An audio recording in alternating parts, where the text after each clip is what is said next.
The winter wind cut through Charlotte's thin coat like 1,000 tiny knives as she huddled against the cold brick wall of St. Michael's Hospital. Her fingers had gone numb an hour ago, her lips were blue, and her body trembled uncontrollably. She'd been discharged 3 hours earlier with nowhere to go, no family to call, and exactly $7 in her pocket. The automatic doors whooshed open and closed, releasing brief bursts of warm air that felt like cruel teases from a life she no longer belonged to. Inside those walls, she had spent 6 weeks recovering from pneumonia that had nearly killed her, a consequence of sleeping in her car during an early cold snap. Now medically stable but financially destroyed, she sat on the concrete, watching the world pass by, wondering if anyone would even notice if she just disappeared into the freezing night.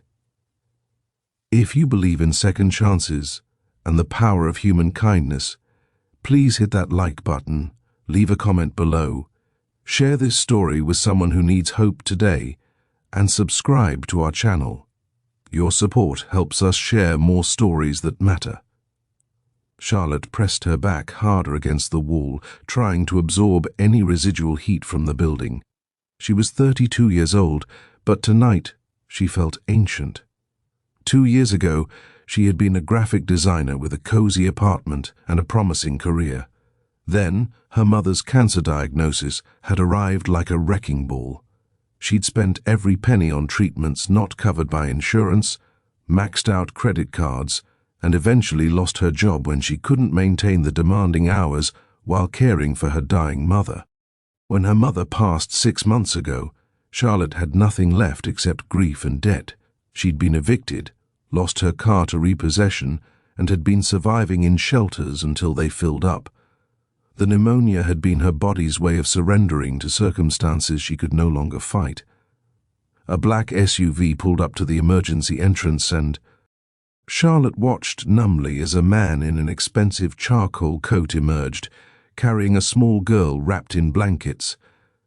The child couldn't have been more than 6, her blonde hair catching the parking lot lights as her father rushed her toward the entrance. Charlotte recognized the panic in his eyes, that desperate fear when someone you love is hurt. She closed her eyes, remembering carrying her own mother into this same hospital countless times. 20 minutes later, the man emerged again, this time walking slowly, the little girl holding his hand and looking much better. They were heading toward the SUV when the child suddenly stopped, tugging her father's arm. She was pointing directly at Charlotte. Marcus Reynolds had built a technology empire from nothing, but nothing in his boardroom experience had prepared him for single fatherhood after his wife died 3 years ago. His daughter Sophie was his entire world, and tonight's asthma attack had terrified him. But now, following Sophie's insistent pointing, he found himself staring at a young woman who looked like she was freezing to death against his hospital wall. "Daddy, she's so cold," Sophie whispered, her small voice carrying that heartbreaking concern children have before the world teaches them to look away. Marcus approached slowly, not wanting to startle the woman. Up close, he could see she wasn't much older than he was, but her eyes held a weariness that aged her. Her lips were an alarming shade of blue. "Excuse me, are you all right?" he asked, though the answer was obvious. Charlotte looked up, expecting to see judgment or pity, but instead found genuine concern. "I'm fine," she lied through chattering teeth. "You just got discharged, didn't you?" Marcus noticed the hospital bracelet still on her wrist, the discharge papers clutched in her frozen hands. "Do you have somewhere warm to go tonight?" The kindness in his question broke something inside her. Tears froze on her cheeks as she shook her head. "The shelters are full. I'll be okay." Sophie pulled away from her father, and before Marcus could stop her, she wrapped her small arms around Charlotte. "You're really cold," the little girl said matter-of-factly. "You can't stay out here. People can die when it's this cold." My teacher told us, Marcus made a decision in that moment that defied all logic and conventional wisdom. "You're coming home with us," he said firmly. At least for tonight. It's supposed to drop below freezing. I can't drive away knowing you're out here." Charlotte wanted to refuse, to maintain some shred of dignity, but she had none left to protect. Survival trumped pride. "I don't want charity," she managed to say. "It's not charity," Marcus replied, helping her to her feet. She could barely stand, her legs stiff from the cold. "It's basic human decency. Come on. We'll figure out tomorrow when tomorrow comes." The warmth of Marcus's home was almost painful as Charlotte's frozen body began to thaw. He'd given her his guest room, a space larger than her old apartment, with an attached bathroom and soft towels. Sophie had insisted on bringing her hot chocolate and had sat with her, chattering about her school and her dollhouse, treating Charlotte like an honored guest rather than a homeless stranger her father had found outside a hospital. Over the following days, what was supposed to be one night became 2, then 3. Marcus learned Charlotte's story during quiet conversations in his kitchen while Sophie slept. He learned about her mother, her sacrifices, her losses.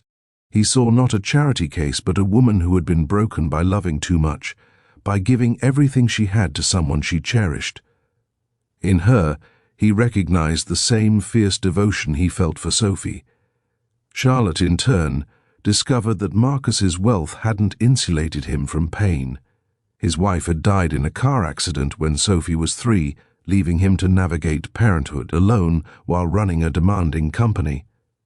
He'd been drowning, until he learned that success meant nothing if you lost yourself in the pursuit of it. He'd restructured his entire life around being present for his daughter, and in doing so, had found a peace money couldn't buy. 2 weeks after that frozen night, Marcus made Charlotte an offer. His company needed a graphic designer, and he'd seen her portfolio on her phone. But more than that, Sophie had bonded with her in a way she hadn't with anyone since her mother died. Would Charlotte consider staying, not as a guest or charity case, but as someone who belonged there?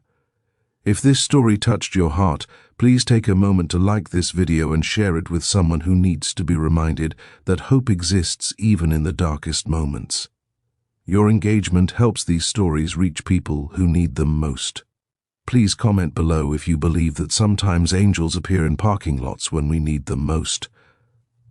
Charlotte looked at Sophie coloring at the kitchen table, at Marcus offering her not pity but possibility, and realized that sometimes the end of one story is just the beginning of another.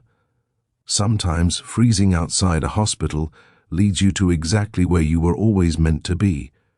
She'd lost everything, but in losing it all, she'd found something she never knew she was searching for, a family forged not by blood, but by the warmth of human kindness on the coldest of nights. And as she accepted Marcus's offer, Charlotte understood that second chances don't always announce themselves with trumpets and fanfare. Sometimes they arrive quietly, in the form of a concerned father and a compassionate little girl who refused to look away from someone in need.